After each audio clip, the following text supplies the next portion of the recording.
What's up, guys? Like here from the Xbox YouTube channel with a guide for the Stop Hitting Yourself Triumph. This is the fourth encounter triumph in the Garden of Salvation raid, and one of the triumphs needed for the Enlightened Seal. To get this triumph, you must defeat the Sanctified Mind after killing 20 enemies with Vex Instantiation. And as you probably are already aware, or as you have guessed, Vex Instantiation is the floor removal and restoration mechanic. So, 20 goblins have to die to the glitchy black darkness floor, either being removed by the boss or being restored by your building team.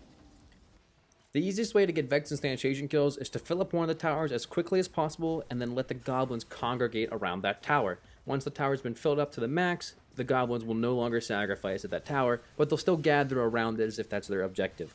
Let the boss take away as much of the floor as possible, so that way you can get the area around the blue tower destroyed and then eventually rebuild it to kill the goblins. Here's how we selected our approach to the encounter. We had two builders, of which I was one of them. Then we had the other two teams run through the portals and grab moats. The order that we went was go through the blue side first, so you go blue, blue, they come back, and then you go through orange and orange again and fill up the second tower. And then you can do the DPS phase as you normally would.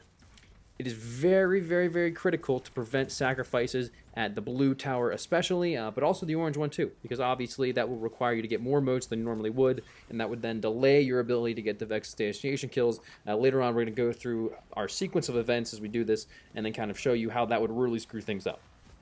After a few runs of this, and it took us about an hour in total, by the way, to beat this, but after a few runs, we basically came up with three things that I don't think other guides have really covered. Number one, you may as well take all 4 damage phases and get right up to the enrage point to give yourselves as much time and as many opportunities as possible to get the 20 instantiation kills. 2, do DPS with a 1-tower approach, so designate 3 people to just connect to the tether, whichever tower it may be, to the glowing cross thingy, and then the other people can stand by the other tower that's being unused, and you can obviously stack your mods if you need to with your relay defender, but doing 4 damage phases, DPS really isn't much of an issue for most teams that would be going for this triumph.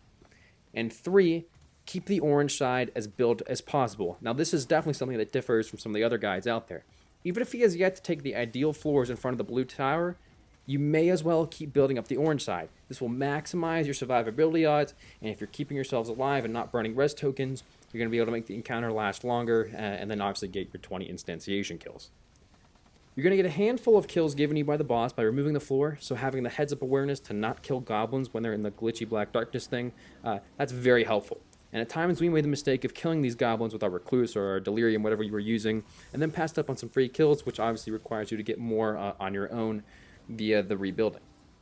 Whatever the boss doesn't give to you, you have to get by yourself. Pacing yourself over 4 damage phases obviously lends itself to getting 5 instantiation kills per wave. Again, that would be assuming that you don't get any help from the boss, like I just mentioned. So you're averaging somewhere between 4 and 5 in truthness. We tried to build on the wave right before bringing the second team back from the orange side. So that's right before we bring back on our final rotation. The only problem is that if the angelic spawns and you haven't killed all the goblins, you lose it on your opportunity. As you'll see here, this happens to us on one of our phases. But thankfully, doing all 4 phases gives you enough time to kind of compensate for one mistake. You're just going to have to kill them if you end up getting the angelics to spawn. Otherwise, they're going to sacrifice after the DPS phase whenever the tower rebuilds. You're not able to connect to the keys and rebuild in time, so you're just going to have to kill them. And it kind of sucks, so you're going to lose out in a phase. So make sure you're timing yourselves quickly, that you're getting the floors rebuilt in front of the blue platform before you bring back the final team on the orange side, because that will spawn the angelic, and then you're going to run out of time. Here's the to-do list of each phase, and hopefully this will kind of illustrate things out in a visual sense better than I've explained it. First, get the blue side tower maximized. Fill it up with all 30 moats that you need. Then you send Team 1 through the orange side. Bring them back, send Team 2. During this time, you should be building on the blue side to get your instantiation kills. Finally, bring back Team 2 from orange and do the DPS. During this, you need to do your best to keep orange side rebuilt and keep count of instantiation kills. Don't forget to kill Cyclops. If moats fall off the map, make sure you go an extra time. You got to make sure that your fire team mechanically understands this encounter to the fullest of your ability.